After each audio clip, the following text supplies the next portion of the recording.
Now, step onto that lovely little plane, which is built for nothing but comfort, for nothing but conversation, for nothing but relaxation. And lift off with nothing but the clothes on your back, or naked if you wish. Fly through the air and land. And step out and realize you are far, far away from where you took off, but it only took a moment to get there. Because in reality, that place was always right next door. And now that you have deflated your thoughts and let the air out of some of them, you find out that the only reason it seems so far away is because you had created so much space and time between you and it.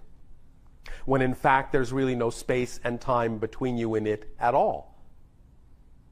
It's all right here, all right now. And the temperature and the atmosphere of where you have landed is absolutely ideal for you.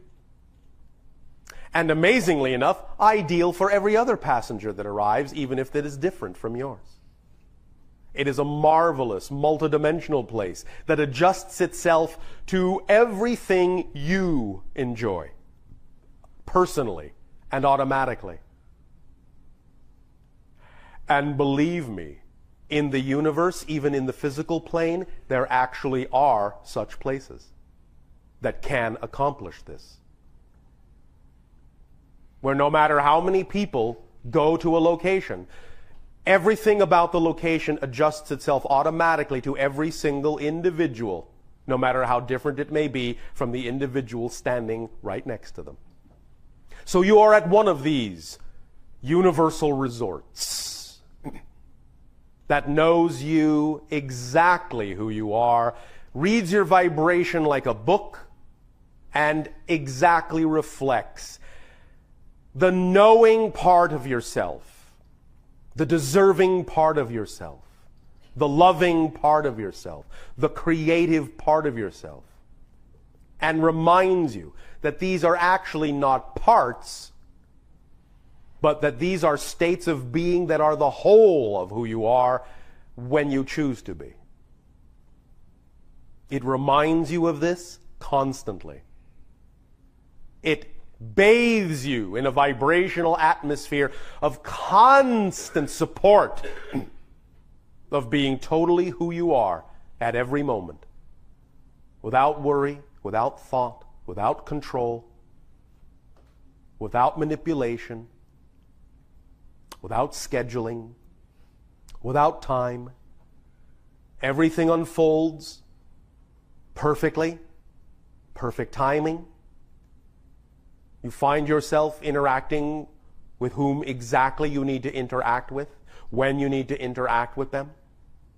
You find yourself winding up in exactly the room in the resort you need to be in, exactly when you need to be there, and staying for exactly how long you feel like staying. And as soon as you leave and go somewhere else and show up, everyone turns and says, "You're right on time."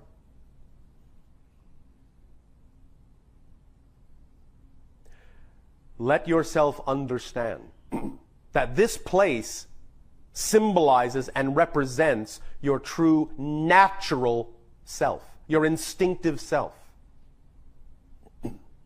The you that knows who you are without thinking about it. The you that absolutely knows who you are without thinking about it, without being told, without being judged, without being measured, but supported simply for the absolute knowledge that you have of knowing who you are. Breathe in the air and know that you are breathing in yourself. The atmosphere, the vibration that is you, the you know yourself to be. You know yourself to be.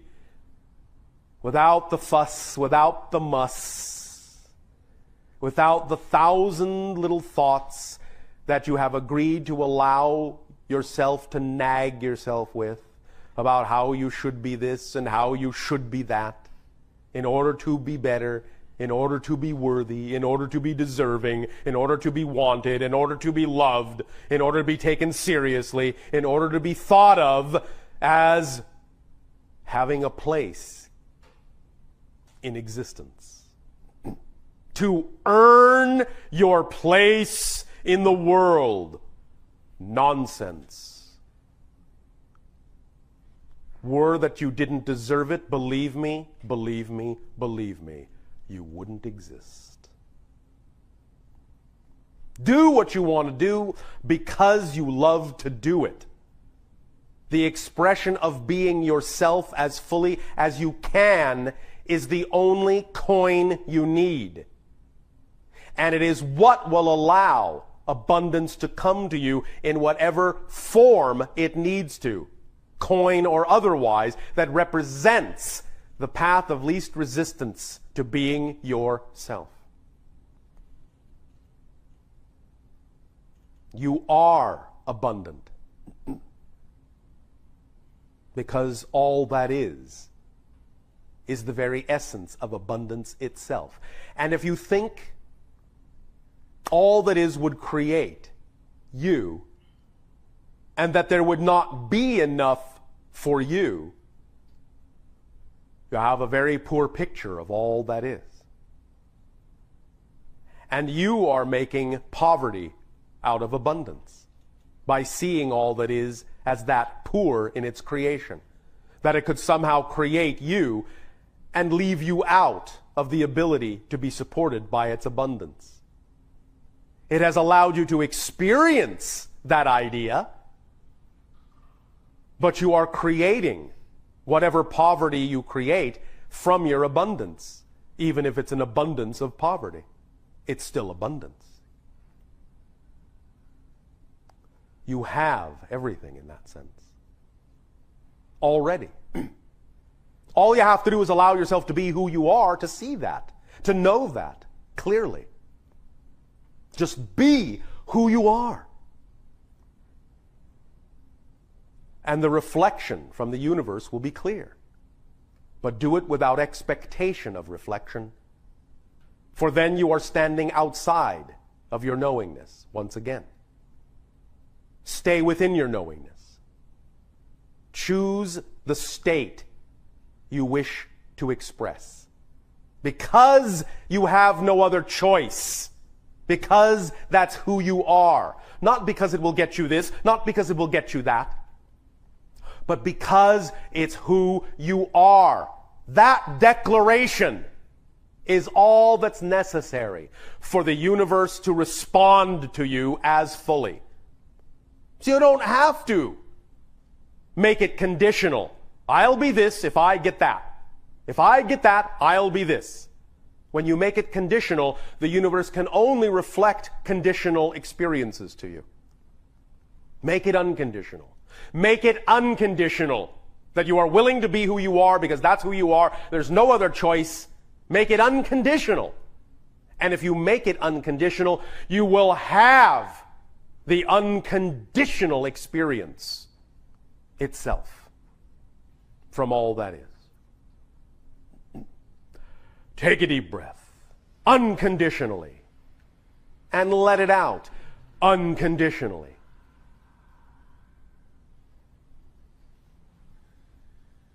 Congratulations. What is the time frame remaining for this transmission? 15 minutes. Within what you call your 15 minutes, which to me could be yesterday or tomorrow, or right now, and which to you can also be the same. Allow yourselves to ponder for a moment what it really means to feel unconditionalness, absolute lack of expectation, absolute lack of judgment, absolute lack of lack, unconditionalness. where you know, you know, you know, you know, you know, and nothing has the power to tell you that you don't know what you know, you know, you know. Relax into that understanding. Relax into that feeling. It is your birthright. It is who you are. It is who we are actually speaking to when we speak to you. You may think we're speaking to your personalities, and obviously we are including them.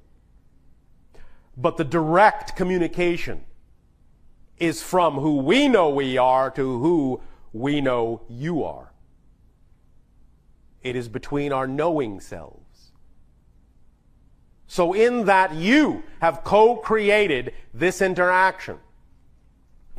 Understand. Understand. Stand under this foundation. Support it. Understand that whatever symbol we represent to you in terms of our ability to know is just a reflection of what we see in you, or you would not be able to experience it from us. It's just that in these interactions, you are willing to allow us to reflect back to you who you actually are. You can do that anytime you wish. You don't need to be in these kinds of specific interactions in this specific way, because we are always having an interaction. Always. On some level or other. Key into that. Tap into that. And know it is just as real. On its own terms, in its own way, it is just as real. Don't make a difference where none needs to exist. You know we are always in touch. You know you are always connected to all that is. You know this. I know you know this. And we thank you for allowing us to remind you that you know this. And for reminding you that you always have the choice to know this or forget this. But to now simply remember that even when you choose to forget, you are still using your connection to forget that you have one. And now, if we had gambling on our planet, we would bet that you actually will never completely forget who you are again. And I think we will win that bet. Because the house always wins. And we all live in the same house. Now. We all live in the same house now. Welcome home. Take your break.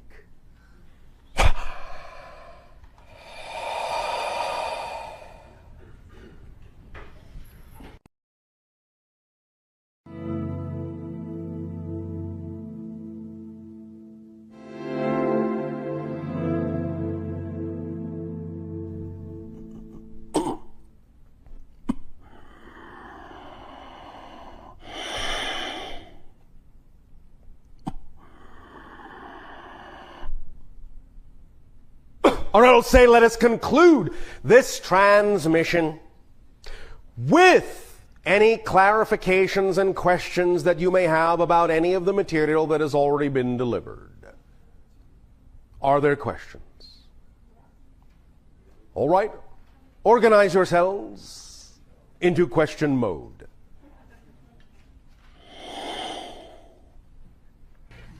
Hello again, Bashar. And you good day? Bashar, earlier today you mentioned that you didn't have all the answers. No. Would you be kind enough to share with us one of the questions to which you have yet to have an answer? If I don't really have the answer, I don't have a question. Do you mean to say that you don't question anything? We are always searching, But what I mean by what I have just said is, usually when you have a question, it automatically contains the answer. So to really not have the answer to something probably also means you haven't even thought of the question yet. Therefore, in that case, what are you searching for? Thank you. More of our relationship to all that is. We will give you, in what you call pragmatic terms, one example we have talked about recently that in your terms represents the idea of not having all the answers and having questions that seem unanswered. I will put it in your terminology. All right? All right. We have talked about, not too long ago, the idea of encountering another civilization, which translates into your language somewhat close to the sound Thuk. The name of the civilization, in other words, is Thuk. Although that is a translation into your language and not exactly what they call themselves or what we understand the name to be. Nevertheless, when we encountered this civilization, an amazing paradox and puzzle arise for us. And that is, we can interact with these beings, as you say, face to face, and carry on what might be considered by you to be a relatively normal interaction and conversation. But the moment we turn away from them, we forget who they are, what they look like, and everything that was said. Automatically. Until we turn back and see them again. This is the nature of their existence. They are quasi-dimensional in a sense, but of such a nature that only when engaging them directly are you in their frame of reference, and when you disconnect from it, their frame of reference is so different from ours, there is nothing from their frame of reference we can take with us into ours, and so nothing survives of the conversation. We were extremely excited to encounter these beings, for we had never encountered something like that before. And thus we are still exploring our relationship to them and what attracting them into our reality means about our own existence. So in that sense, yes, you could say there are things we don't know, questions that are unanswered in that context. Does that help? In a sense, has the human race taught you anything? Well, besides puns, you mean? Yes. Have we raised your awareness in any way? Yes, of course. First of all, understand that even physiologically we owe our existence to you. You are in many ways genetically our ancestors. Do you understand that? Yes.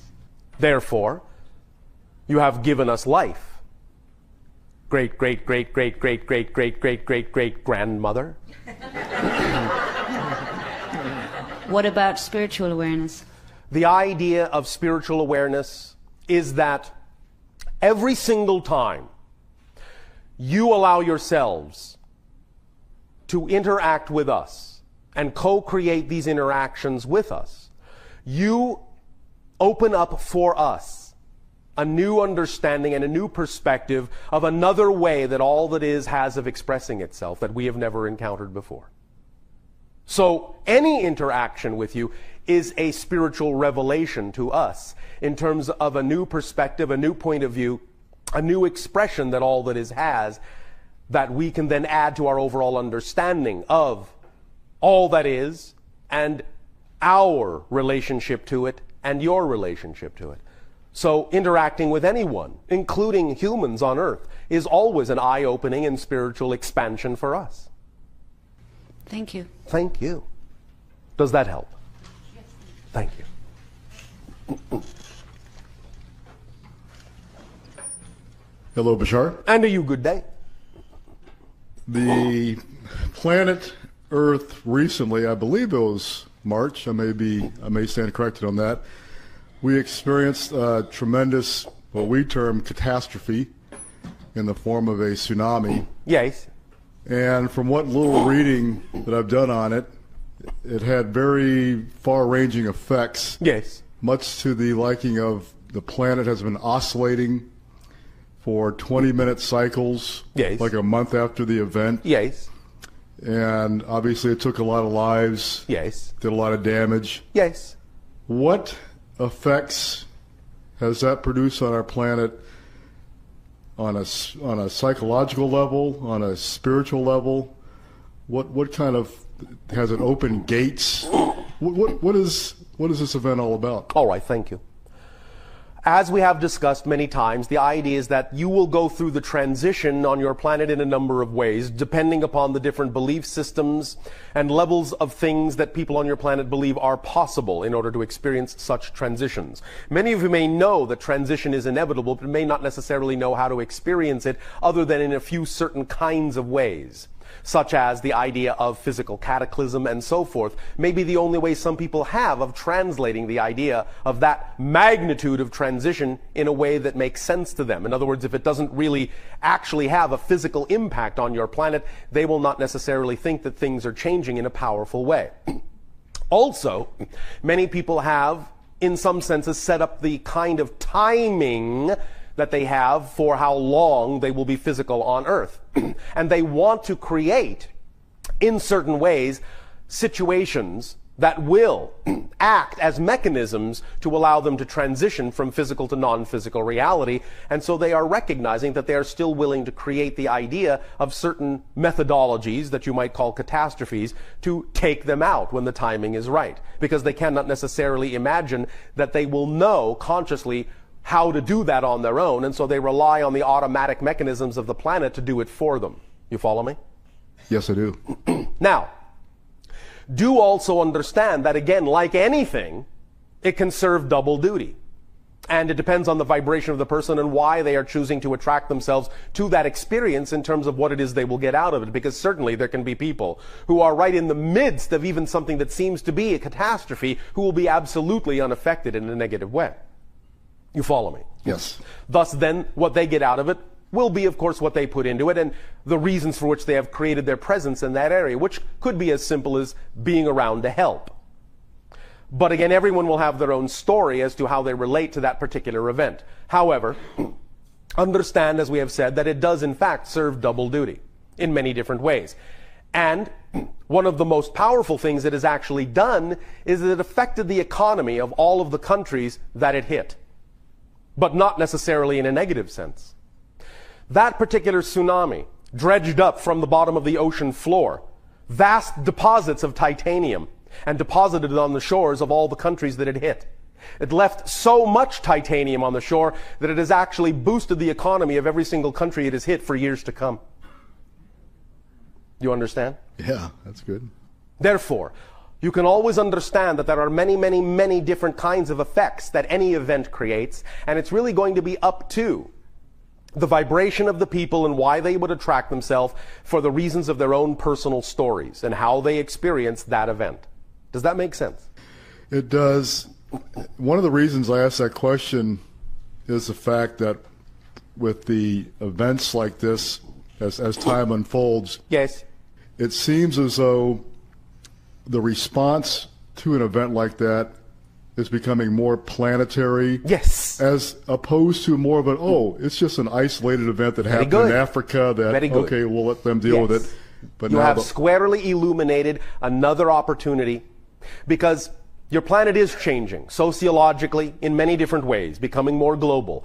And one of the most profound things you have seen is an opportunity for a transition of many social institutions and military institutions on your planet, and specifically military institutions, because military institutions were used as rescue efforts and help, and in that sense, relief efforts for those kinds of catastrophes, giving them an understanding that there are other ways in which the military can use what it is they have learned without it being warfare. In the fact, in the future, all of the discipline that has gone into your military will actually shift over to the idea of such rescue events. Do you follow me? Yeah, very much so.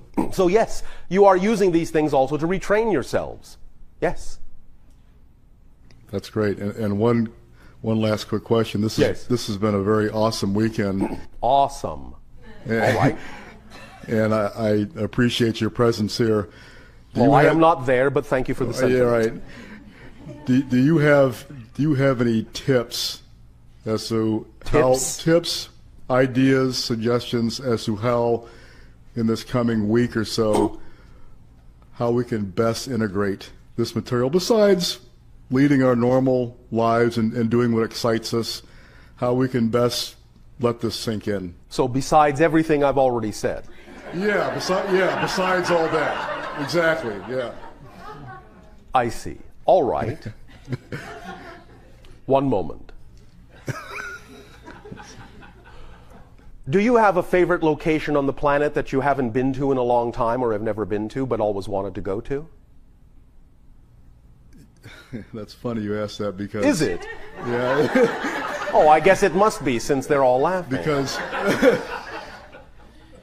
man. Why is it funny that I ask that? Well, because I'm going to be there tonight. Which would be where? I'm going to be somewhere in the middle of New Mexico tonight. I see. I'm in transition right now, and that's where I projected myself to be. Yes. Probably in between whatever the area in between Phoenix and Sedona. All right. I'm very, I guess Phoenix and Sedona, that's a pretty big gap there, but I've always been wildly attracted to New Mexico. Wildly attracted? Yeah, just something about New Mexico. To your Southwest in general? Yeah, oh, absolutely. Or to your Arizona or New Mexico state, doesn't matter? New Mexico particularly. All right. And you're going to Arizona first? Well, what the transition is, I'm driving from Los Angeles. Yes. And my destination for Wednesday is Charlotte, North Carolina, because I'm relocating from California back to the East Coast. Oh, all right. So tonight is the first leg of the travel. I'm hoping to get into New Mexico after this event. And New Mexico is a state that there's just something about it. All right. Something about it. How much time will you spend in that state? Well, you had mentioned that you were going to be able to visit me in a dream state tonight. Yes. and share your excitement. So unfortunately, it's going to be a quick visit because... Quality, not quantity. There you go. I really don't have any plans to... Very good. ...stick around there long. Don't have any plans. End the sentence there. I really don't have any plans. That is the biggest tip I can give you. Follow your dream, follow where you are lured to, be magnetized and attracted to an area on your planet that you feel you are in resonance with, and then don't have any plans and see what happens. All right? Sounds good. That's the biggest tip I can give you. All right? Thank you very much. Thank you. Have a nice trip.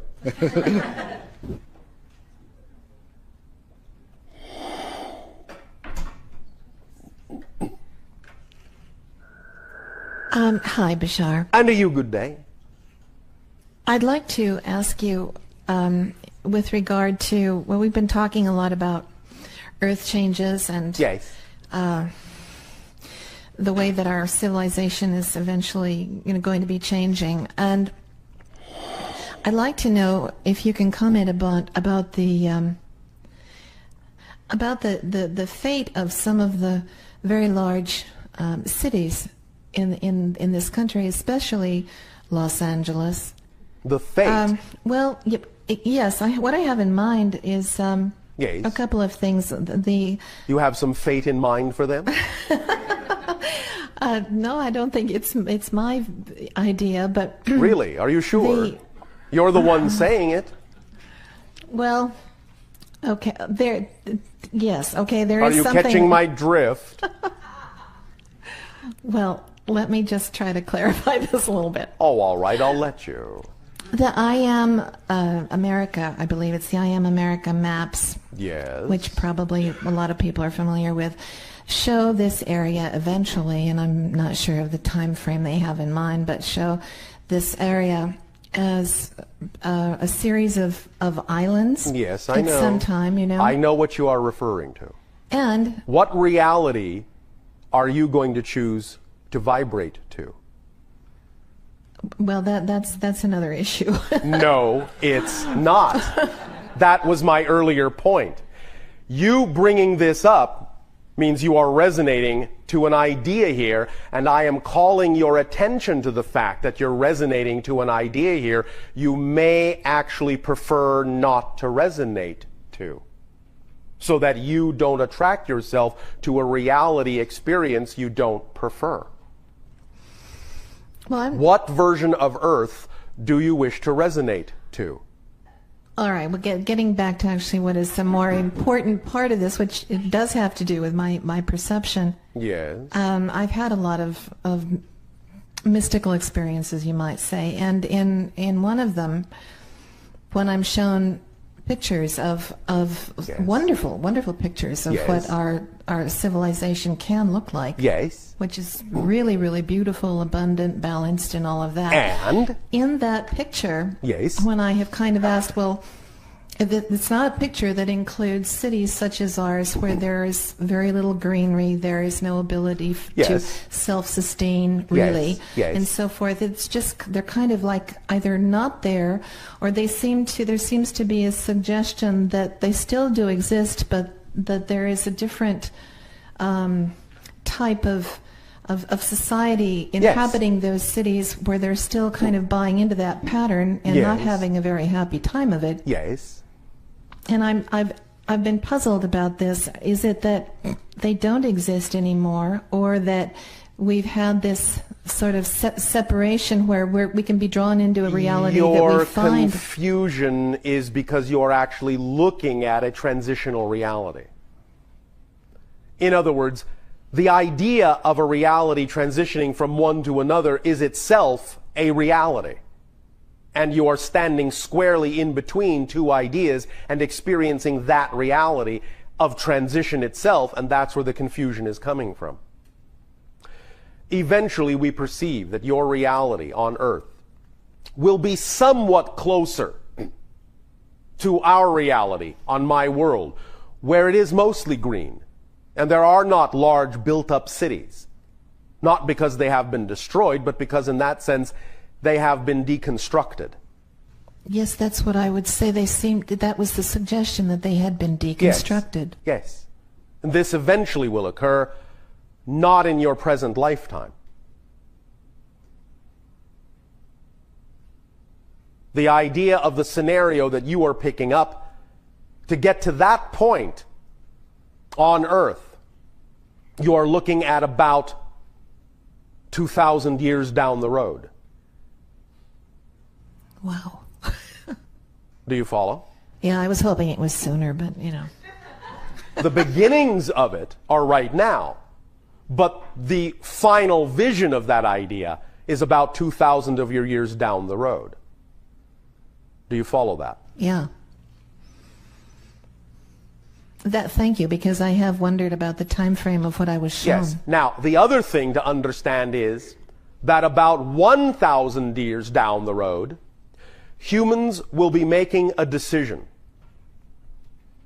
And that decision will primarily be this, that they will probably not occupy the Earth so much, and certainly will probably not incarnate on it so much anymore.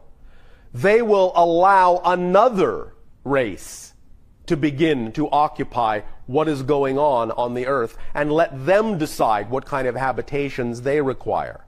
And that's what you're picking up on, the idea being that the ones that might still be involved in some of the remaining structures may not necessarily be even of your society.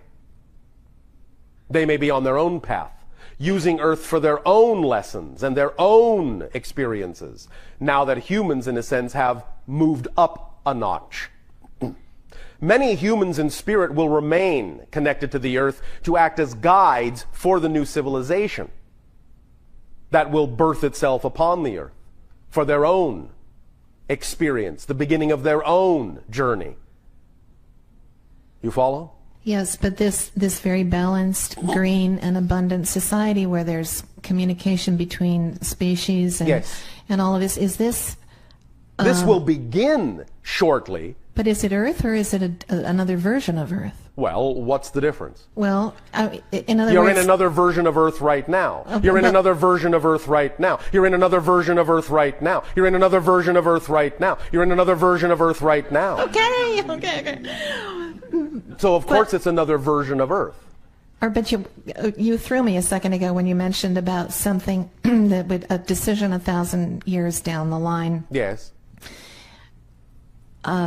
Is it the decision to create this very wonderful place, which, I mean, even the idea of self-sustaining communities now and all of that is the beginning of this creation now that we see here. But is it going to be able to flourish? Yes. Completely? Yes. But then in 1,000 years we're going to be willing to give that up? Because it will no longer serve you.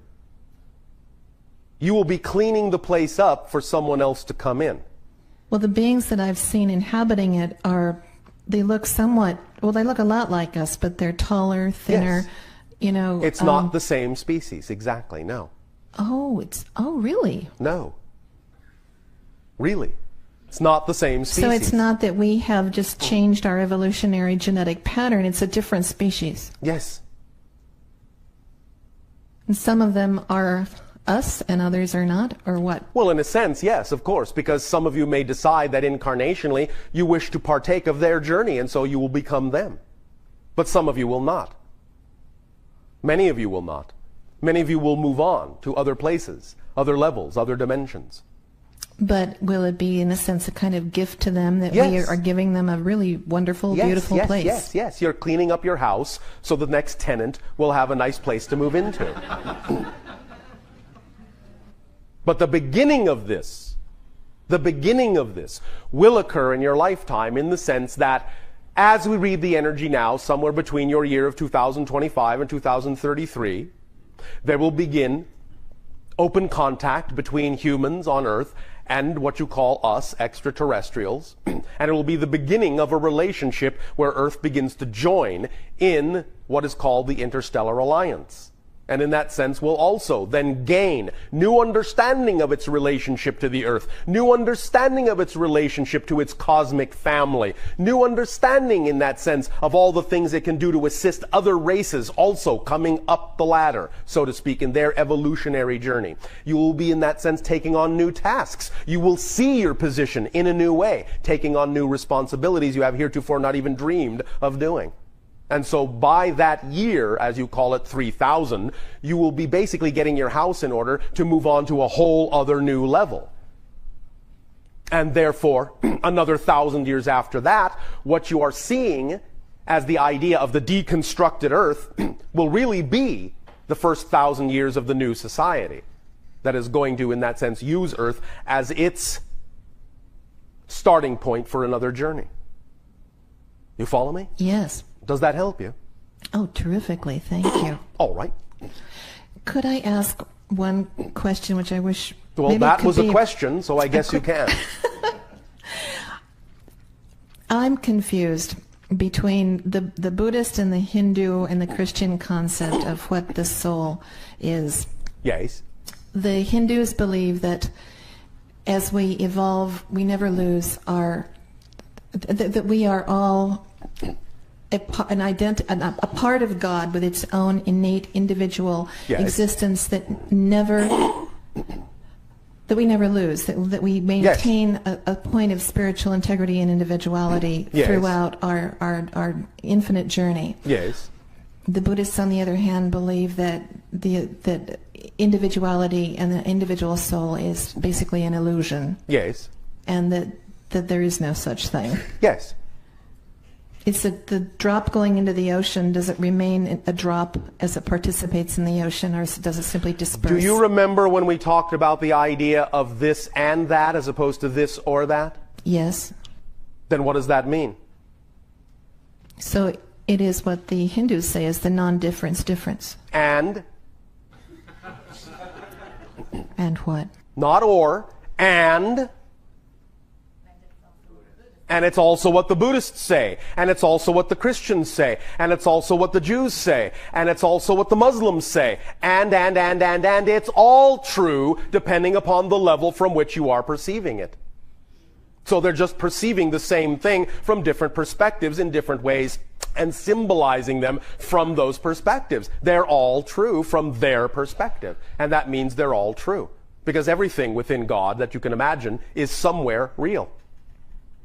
Is there anything that's any more real than what's real? Any ultimate reality to this question? No. The only ultimate reality to that issue is that it's all true. That's the ultimate reality. It's all real. It's all true, and it's all an illusion. But that's what reality is. Understand this. You are not capable of imagining non-existence. Go ahead, give it a shot. Did you do it? No. Why not? Well, as you say, you can't. Because you can't experience non-existence, can you? No. Therefore, anything you actually can imagine exists in some level of existence, is real somewhere, somewhen, somehow within existence. Otherwise, you couldn't imagine it. So that which you can imagine is real. It just depends on the perspective in existence from which you are looking. But it's no less real and no more real than any other perspective. That's what existence is, perspectives. That's why all truths are true. That's the ultimate truth. All truths are true. That's the paradox. Does that make sense? Well, yes, thank you. It's really wonderful to have that clarification. Thank you. Thank you.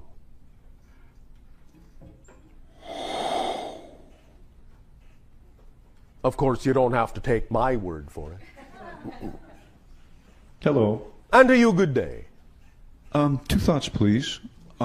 Earlier, you've alluded to the spirit guides, masters, etc. Yes. And those of us that are on the quote-unquote spiritual path, yes. At times we get, or at least my feeling is, and if I get some clarification on this. Yes. Sometimes, you talked about our choices of hallways. Yes. Sometimes you go down this hallway. Yes. And I got the picture of the Matrix where you got all these doors you yes. can choose from along the doorway. Yes. Now, the spiritual guides, teachers, gurus, adepts, angelics, etc., etc., etc., there seem to be so many that are there to help us yes. on some level. My question on this is, as the room seems to get narrower and narrower at times, the yes. more spiritual, quote unquote, that you get, yes. Is that a function of our, on some level, the agreements we had and or the creations that we agreed to bring here, or is that also part of the agreements we had with our guides, spirit helpers, etc., that are keeping us, boom, oh, you're getting out of line, boom. It can be either or both. It depends on how you set this up for yourself. Okay. So there's no hard and fast rule in that sense. Okay. Yeah, I guess my curiosity was in what is the role of the spirit guides helpers as far as how they come in, how they help. Yes. And I guess it's sometimes very difficult for me, at least, from my perspective, yes. to find out why do I keep going down this narrow path, and your foot goes outside, whoops, boom, back in, and it seems to be. Well, what are you defining as the narrow path? I guess one of the definitions would be, for example, and this was alluded to before, is on the material wealth side of the equation. Yes. And at some point in time, and this is one of the struggles I've had with the spirituality, is hard boom. At one point in time, there was a certain circumstance of events that led me on a spiritual path. Yes. And reckoning that and the balance between that and also the material side of the equation. All right, but stop there. Yeah. The fact that you are making it two sides of an equation is what's causing you difficulty. What is unspiritual about the idea of material wealth?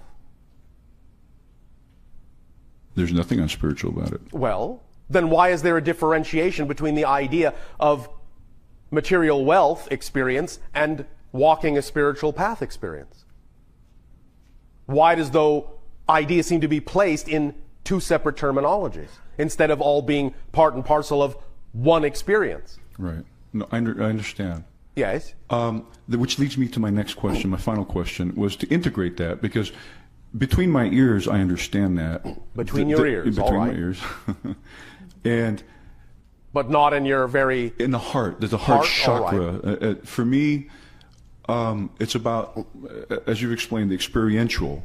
Yes. That makes it real. Yes. So learning it, reading it, digesting it is one thing, but also to actually live it makes it more real, at least for me. Of course. And so draw upon whatever aspects of your life already do give you that sensation in your heart, and understand that you can relate that sensation to other areas of your life as you wish to.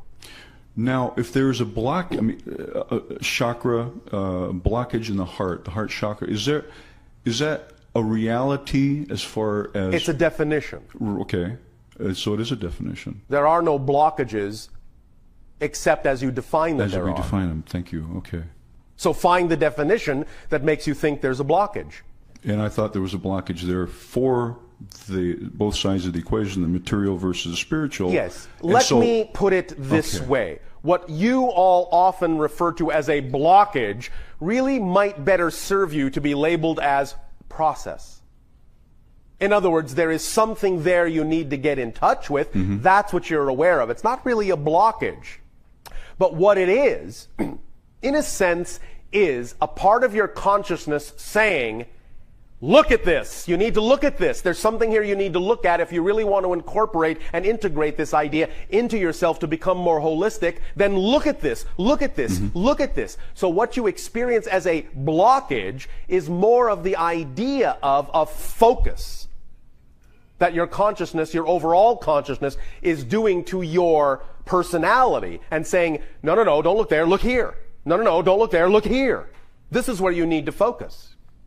But you might interpret that as a blockage because you don't seem to be able to get past it because the physical personality thinks it's supposed to be able to get past it. Mm-hmm. But what the overall consciousness is saying, no. You can't get past it till you look at it. But that's not a blockage. It's the idea of being told with loud ringing alarm bells, there's something here you need to look at. You have a belief and a definition about the idea of yourself relative to this area that you need to look at and process. Okay. That's all a blockage is. It's trying to get your attention that there's something there you need to look at. It's not really a blockage. Mm-hmm. It's actually telling you that if you look at this and integrate it, it's actually the path of least resistance and the quickest way to become who you prefer to be. Mm-hmm. Trying to go around it is actually the longest way. Mm-hmm. Going through it is the quickest way. Does that make sense? Yes, it does. It really watch does. your definitions. Don't make separations where it doesn't serve you to do so. You follow me? Yes, I do. Does this help? Very much. Thank you. Thank you.